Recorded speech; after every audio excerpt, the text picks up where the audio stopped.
Hi, it's just Paulie here, drinking some unicorn juice, and I'd like to talk today about one of the great classics of role-playing game design. It was a game by Chaosium. It's a living game today, and it's called Pendragon, or King Arthur Pendragon specifically, but Pendragon. So, off the success of the RuneQuest game system, Chaosium decided to create a very interesting medieval adventure system.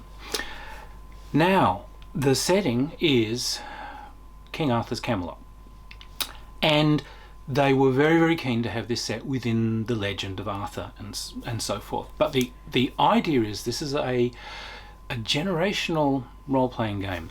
It steps outside of rolling one character and entirely following that character's adventures for a few years, and actually goes into developing that character from very young years essentially through to old age, and you will get wives and husbands and families, and you'll get heirs and successors, and as your character sort of ages out, you can take over with one of your heirs and successors should you wish to play this very, very long multi-generational game. It's a really interesting take because there are some design systems that were entirely designed to evoke medieval romance writing, and I think it's one of the most spectacularly good games I've ever played. You can again, it's one of those ones where you can explain the system very quickly. It's very nuanced, so creating characters and so on is enormously good fun, and the sort of adventures have that sort of somewhere between you're reading Mallory and watching a really good 1950s medieval romance film. So, very simply, what we've got is Pendragon runs off a D20 system. All skills are expressed as a number between 1 and they can go considerably over 20. You roll for success on a 20-sided dice. Rolling low is good. You're trying to roll your skill number or less. Now, if you've got skills in excess of 20, then what that does is it massively increases the critical range for the skills, so that your chances of spectacular success go up and up and up and up and up. So a character generates skills depending on what your background is. Now, the basic character set, obviously you're going to be looking at knights. Young knights, typically setting out on their adventures.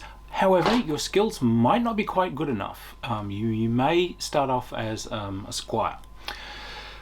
So, obviously, lance and sword and jousting and riding, but what's really important in this one is social roleplay. It really stepped outside of that whole idea of role-playing is combat and whacking things on the head. So, courtly love skills are very important.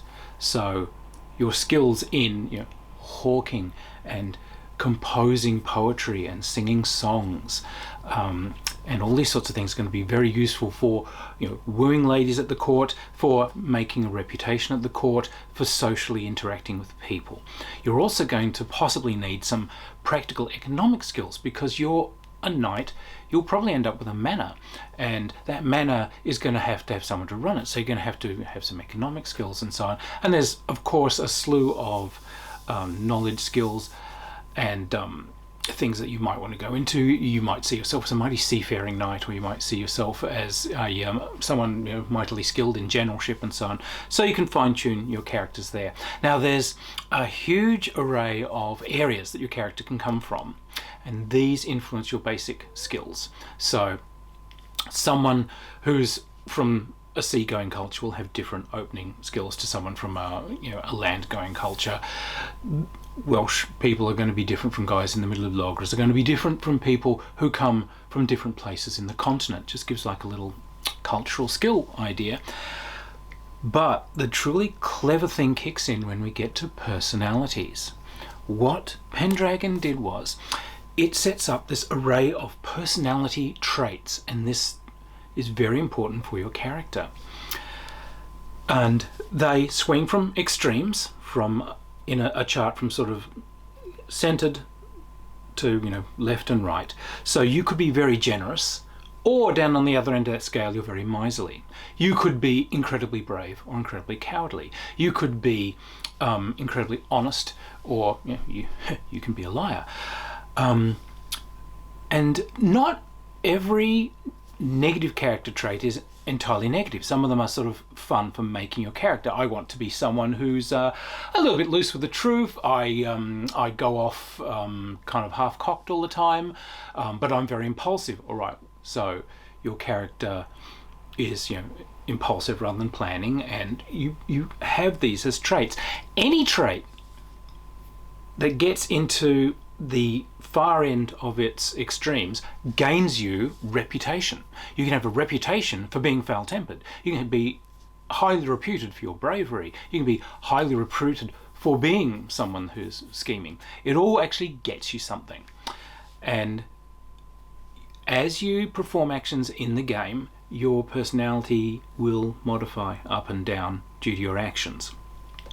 So that you have to watch it. If you are famous for certain things and you're not acting in that role, you'll start diminishing those characteristics. On the other hand, you can build them up, right? Trying to push your character, you can get braver, you can get more honest, you can get these sorts of things. You've also got a slew of characteristic segments, which are your loyalties to things.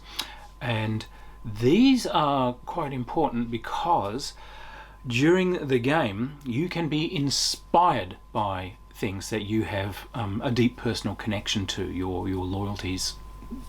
So you can be dedicated to the king, you can be dedicated to a mighty cause, or, very important, it could be you can be in love with someone.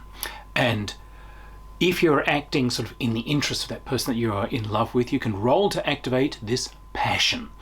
And if the passion is activated, then massive dice roll bonuses accrue, and you go into superpower mode.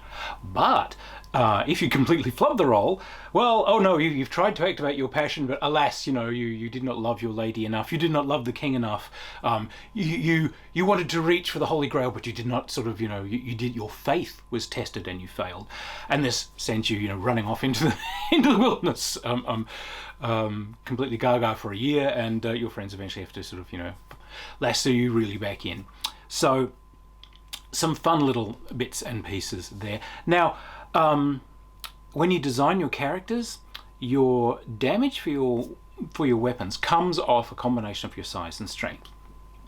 A nice Chaosium mechanic that they kept for this. So characters designed from a pool of points initially, so you can have fun kind of fine-tuning your character a bit. So if you want to do a lot more damage with weapons, obviously you'll be big and strong. However, you're going to have to cost yourself some dexterity, so chances to hit might not be as good.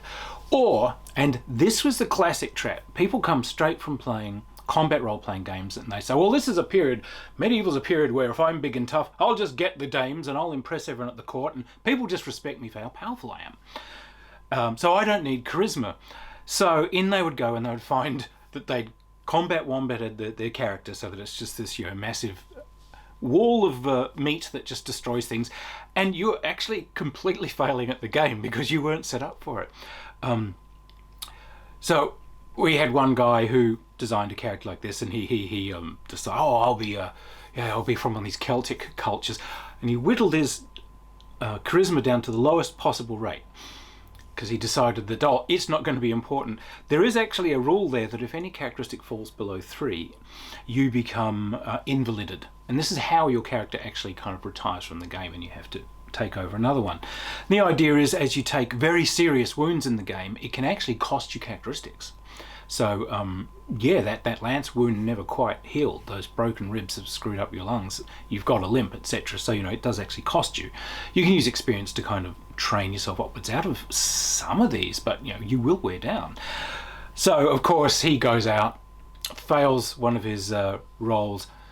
First thing it does is cost him 1 point of something, and it's charisma. So it's like, no, the hunchback, he's too horrible to be seen. Ends up as a shut-in. I've got 9 billion strength, and I can basically crack house bricks between my thighs. Yes, no, you're too horrible to be seen. No one goes in the West Wing. It lives there. So, absolute outrage of this man, and We had another guy who decided, I don't need these dumb court skills. I've got money. I will just hire people to do them for me. So why do you woo women? It says, well, the reason you sort of go into the courtly love thing is it's a way of gaining glory. More on that later. But it's a very important experience thing to basically follow the whole courtly love route. And what happens is you find a lady of the court, if you're playing the male knights, and these women have they have wealth. Some of them yes, some of them no. If you finally married this one, you might get her money, but some of them have very useful skills that they bring to you, but others have beauty and so on. You'll get more glory for if you're wooing the great beauty of the court and so on, but they all get you glory because in courtly love the ladies set you tasks, and during the round of the year you get these tasks set by your potential lady love, where you must go out and basically achieve these things to prove your love to them. Eleanor of Aquitaine, smack, but whatever. So the very simple ones are things like, compose a ballad about your lady's beauty and, sing it at the court. So this character, I didn't take any composing or singing skills, but I have money. So this is is this at Camelot? So, yes, well you can. You'll get more glory if you do it at Camelot. Absolutely. So there's a big hall. What's the rest of it like? Well, I said it's multi-storied. Obviously it actually goes up about 2 extra levels, the main court hall. And there's a balcony running around the rim. But it's right. And there's tapestries everywhere, right? So I'll hire this minstrel. And he's going to hide behind a tapestry with his lute, and I'm going to have a lute, and I'm going to sort of stand at the edge of the balcony, and this guy's going to sing, and I'll just pretend I'm strumming, and I will mouth it, and they won't know it's me. These are medieval people. What the hell do they know? So, all right, are you a particularly dishonest sort of character? Yes, he was. All right, fair enough. So, of course, he stands up there with the whole court, and could you just roll to see how this goes? Are you a particularly clever person? No. And so it sort of failed, and with a mighty fumble, we just decided he's strumming la la la. He's walked back, and he accidentally brushes back the tapestry, so the whole court sees that he's shamming it. So this guy goes off on a complete rage against the minstrel because. That's it. Yes, the reason I'm a laughing stock is this guy. So he waylays the guy, knocks him unconscious, and decided, no one wants mess in Camelot. So all of the jakes and so on are kind of shoveled out of an evening. It's all put on the honey barge, which then goes off down the river, and this is disposed of elsewhere. So, right, knock this guy out. Yeah, put him on the honey barge. I'm bearing up to his neck. I'm just cutting the ropes on this honey barge. I'm just going to let him drift off down the river. That'll learn him. So there are some little side rules because it's multi-generational. There are some little things here and there about developing nemeses. So how far off does this thing drift? I'll just roll the dice. On a 1 it comes to ground close. 6 it goes way far. 6 way far. Let's just roll that again and see where it goes. 6 again, very way far. This guy goes out into the English Channel. The current catches it, and I don't know. He's off to visit the Americas. So, all right, well. Does he get back or does he die? Just roll little things. He does get back, and he has developed hatred of this character. This is his passion. I will get this knight that does this to me. Well, does he activate the passion? Does he achieve mighty things? Does he go places? So this is kind of role played off on the side. And yes, in this strange land, this guy develops nothing but a passion to destroy this guy, to raise terrible sorceress powers, to summon the very demons from the earth to destroy this guy. And it will take, rattle, 8 years for him to get back. But yes, it was kind of nice ticking this off. Eventually, yes, this bard with these horrible powers comes erupting out to destroy this guy's entire empire that he's built. But so it was a realm of very different role-playing to the standard Dungeons and Dragons or RuneQuest thing where you're snotting things on the head and taking their stuff. So, battle is a big part of it. You kind of want, if you're a knight, you kind of want to be in a battle because you get recognized, you get glory. So there's a lovely system which shows your involvement. Did you save the day in any places? What heroic things you can make decisions about what you do. You can come out of this thing with loot because people are ransomed at this period. If you capture a knight, I yield. they ransom him back from you. And this goes through into tournaments and these sorts of things, so that going on the tournament round can be kind of a neat thing.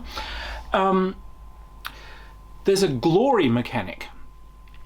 So as well as just kind of practicing skills and you go up in things, you also get glory. And you get glory for winning at tournaments. You get glory for wooing your mighty lady lovers. Wonderful. You do get it for owning land. You get it for mighty achievements. You get it for doing cool things at court where everyone notices. It's a bit of a narcissistic egomaniac game in a way. These glory points, when you collect 1,000 of these, you trash them in, ching, and this is how you improve the non-skill things. Normally this is how you bolster characteristics and so on. You can also bolster skills with it, but this is a thing that improves the character. So everyone's always on the glory hunt. And how the game is usually structured is a yearly turn. So you conduct some things to look after your lands and do things, and then you do these kind of courtly bits where you woo ladies. You might be consulted by your local lord, because they actually bring everyone in to talk about what's going on. And then you get this section where you can go off on adventures. So the umpire will then run an adventure for you sometime in the year. You go off. You might just decide to go wandering, or your lady love might have given you an actual task, or there might be an ongoing campaign thing that's going on for you. And then at the sort of end of the year, there's more court stuff. You could administer your lands, you could administer justice and things, and see if you get some characteristic traits from being, a cruel and unjust lord, or upholding the peasantry and this sort of things. And then there's the winter section. And the winter section, you check to see if you've had a family. Are children born? Do children survive? You check for aging rolls of people getting cold. You check to see if that terrible wound you took, it starts really giving you jip.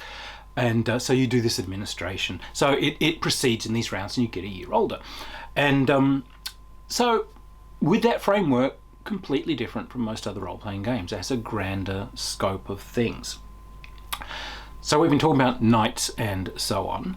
And you don't have to. The knights are good fun. And you can, as I said, you might not have the skills to start off with it that make you a knight. There's no reason you can't start off just as a squire that's trying for it. We did actually have one lovely game where these guys they didn't get the slightly hokey story tale kind of feel of the place. So one character, he's just a humble squire, and the others are all knights. Glory, glory, gotta get glory, glory, I've got to be more glorious. Dumpty-dum, off they go into the wilds, and they all fall into this deep trap. And a giant, storybook giant, leans in. And he's like, yes, I've caught you. Well, I suppose I shall eat you all. And so I'll explain to this fellow, we are important knights and so on, and we have amazing things to go, and he should just let us go. And said, I didn't realise I was faced with such amazingly people. Well, tell you what, I'll only eat one of you. You decide. I'll be back in half an hour. So off he goes. And each of these player characters, they can't eat me because I've got to do this thing for this woman, and she's so obviously I'm very important. Someone else said, I've got these great lands and so and so, so I'm more important, so it can't be me. And the squire characters, no, you're right, you're all great knights and you've got enormous futures. I'm the least of you all, I'm the humblest, because you've all told me how important you are because of your money or because of the glory that you're planning on gaining. I'm just a humble squire. So, I will sacrifice myself so that you guys can go on and achieve all this glory and vanity and amazing, wonderful stuff you want to do. So when they come back, the giant says, have you decided? And yes, this guy strides forward, the squire says, oh, giant, this man here has told me that he's too important to be eaten because he's very wealthy, and this one's told me he's going to be incredibly glorious and have everyone love him, so he can't do it. And each of them has these reasons. So, and I am but a poor humble squire, and I think I will sacrifice myself for these people because that's the right thing to do. And the giant, of course, looks down and says, by saying this, you've proved that you are the only one of any true worth amongst them, for you would sacrifice for your comrades. Scoops the guy out and reveals himself to be, the mighty guardian of this area. gives the guy a magic widget to keep him on. Here is a magic sword, and you may draw on this whenever you must draw upon purity itself. This thing will help you on your quest and so on. And go on your way. Everyone was outraged. Oh, I'd have volunteered to be killed if I knew it was worth something. And this guy just like, it's a story tale game. You didn't quite catch on to that, did you, you greedy pricks? So it's got that level of sort of fun to it. You can play female characters, so you can be women that are taking on a knightly combative role. They make it absolute no bones that you can just go straight out and do that. You can also just play non-combative women. Obviously, the jousting, hitting, snotting, killing, strangling rules aren't going to be your big thing, but the social skills and all this social climbing things, I guess you'll be handing out some tasks to people. You could also play a bit of wickedness, because you could sort of, pit different people against each other, and you are looking for how to expand your powers. You can also go into magic. The magic is very Arthurian. It's quite subtle things. It's often environmental things, it's not spells that just go and help everybody kill someone and take their stuff. But there are those options. Religious wise, it spreads out. There is Christianity, which in this case tends to be the Celtic Church, and there is also paganism is present and completely recognized and thing. You can also be Jewish characters. You can be Saxons and worship botanic gods. Each of these worships has a series of ideals, and if you have characteristics of your personality that fit within the parameters of that religion's ideals, you gain a religious bonus, which is often great things. You gain the armor of faith, so it's harder to harm you, or if you're Saxon, you gain the ability to do more damage and so on. So a religious Christian knight is going to be merciful. He's going to be generous. He's not going to be vain. He's going to have all these Christian virtues. The pagan ones are often more kind of fertility things, so their thing is generosity and respect for nature and so on. The Saxon ones tend to be bravery and courage, and there are some Jewish ones in there which are kind of interesting. And the other thing you can get is bonuses for being chivalric. You get a chivalric bonus, and again, if personality traits fall within chivalric parameters, you gain a chivalric bonus, which helps you out in combat and so on. And you have to maintain these. You have to keep your personalities working in those areas, and you have to keep working at it to be a chivalric knight. So I really like that. It's a very clever thing. Now, this setting is set during King Arthur's reign. So all the King Arthur characters are there, but it's a very flexible system. You can actually make your own damn setting for it. And I have run this thing in ancient Greece. I did an Athenian style campaign for this. I've also run it as Byzantine court. I've also run it as Sealy court. You take many of the same mechanics and you just kind of apply it. So you can take the guts of this and you can put it where you want. However, for Pendragon, one of the best role-playing books for adventures I've ever seen, it is the Great Pendragon Campaign. So what they did is, I told you how the thing runs in a year-by-year round. So what they've done is, they've given you a standard setup from the book. They the default setup is you are all from the Salisbury area and your knights. So they've taken it as read that that's where you're from, and they've set up this year-by-year description of the bigger picture, what's going on. So this is what's happening in Salisbury this year. This is what's happening overall in the kingdom. This is what's happening at court. And then there's a series of adventures that are going on at the moment that you might get pulled into. A bunch of suggestions. Of course, your own character's tale will create its own adventures. But if you wanted to do the King Arthur thing, go through that whole saga, and technology actually advances through the saga, so you start off in kind of Norman style chainmail, and then the time kind of accelerates for fashion and technology. So stuff that took 300 years takes 5 years. So next thing you've got more complete mail, then you've got reinforced mail with coat of plates, then you've got some plate armour, and you end up in full kind of Gothic plate at the end of King Arthur's reign. Again, this is the default setting. You don't have to do this, and you don't have to, you can just run it. You don't have to have King Arthur in here at all. But this Pendragon Campaign thing is a really great framework. It goes year by year by year, and it gives you larger events, so there's a larger world moving and evolving around you. The Saxons invade, they're thundering in, they get fought to a standstill, there are big battles and so on going on, but your actions can actually change things. And this is a very clever book, and it's, even if you're not planning on running this in the King Arthur realm, or even if you're not running Pendragon, I really suggest that you get hold of this and take a look. You'll find it on the Chaosium website. It's a really interesting idea for a game system. Now, there are of course lots of other little supplemental books you can get. If you want to go more into running your manor, there's the Book of the Manor and so on, which gives you more. There's, Stafford did some wonderful books expanding out all the courtly love, knights and ladies and so on. There's more military stuff if you had guys running entire armies. There's some really clever adventure books that are done, and some of those are military, and that I highly recommend all of the old books, which you can still find online. A couple of interesting alternative settings have turned up for this. Recent one that's turned up is Paladin. So this is Chaosium again. This is essentially Pendragon, but this is mythic Charlemagne. So you forget King Arthur, this is the mythic time of Charlemagne.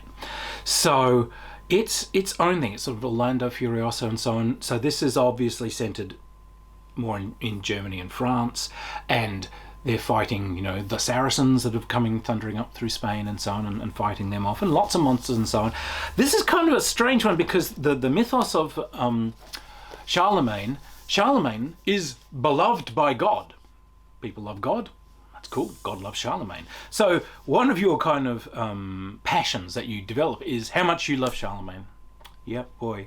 And if, gosh, you really love that Charlemagne, well, that kind of means God kind of loves you too, because Charlemagne's his boy. But as an alternative, if people have like played King Arthur, you know, a lot, or if people kind of know that too intimately, pretty sure bet they know absolutely sod all about Charlemagne, and it's all in here. So a similar thing, same kind of system. It's really exactly the same, but it's got different emphasis on some of the traits for religions and personality traits and so on, like I said, you know, loving Charlemagne and so on. And obviously it's got very different backgrounds for people to take. And what they did was exactly what they did in the Pendragon campaigns. There's a campaign laid out there of what happens year by year by year by year, and there's also a book of adventures in that Paladin setting. So it's a great alternative, particularly if you had people who've, if you're a player of this game and you've run this setting for a bit, you can actually throw people a bit by putting them in this new thing. It's a whole new world. A nice split off which you can use for this. Eon Books did this for the Mithras system, but you can port it over into Pendragon. This is Persephorest, or Persephorest. This is from another set of original medieval tales, and these again were sort of French written, but this was all set in Britain, and the idea is that Britain is kind of full of wilds, and these brothers set off and they found a kingdom in the wilds of Britain. So it's a set of tales that were contemporary with you know, Mallory's tales of King Arthur and the knights and so on. So in Persephorest, what we're looking at is they've got this idea that there's this raw, almost chaotic nature, and that level of nature is just imbued with an often very, very hostile magic. Yes, it generates strange spells and magical effects, but it also generates out and out monsters. And then there's these people trying to carve out these kingdoms. They can sometimes get out of kilter, and they can be too ordered. What you're kind of looking for is ideally, obviously, somewhere in between the two. But this is it's a very interesting setting. This one is kind of going out into raw wilderness and dealing with very magical threats, lots of monsters, finding places that are too chaotic, that are generating trouble. So it's again, if you've been playing Arthur Pendragon in the Pendragon setting, not a bad alternative setting to try. Same kind of skills and same kind of period setting, but just a different set of rules and backgrounds and kingdoms and things for people to get used to. So very, very flexible. So yeah, Pendragon, come and see the violence inherent in the system. As it turns out, yes, women lying in ponds distributing cutlery actually is a form of government, and it's a really excellent game. That romance, the personalities, the fact that there is a emphasis away from combat and into social, the fact that you are often going beyond just being a single individual and you are running a manor, you are marshalling armies, you are advising rulers, you know, you are more than just essentially a murder hobo. I think that's a really nice set of mechanics. I think it's a really nice setting in which to run things. If you haven't played it, go out there and get it. If you are an old player of it, remember it's still a living game. They bring out updated versions. What is this one? This is 5.1. Still a game you loved, usually just neatened up, and I would absolutely recommend this game. You really do have to get out there and get it. So yeah, buy it, and unicorn, cheers.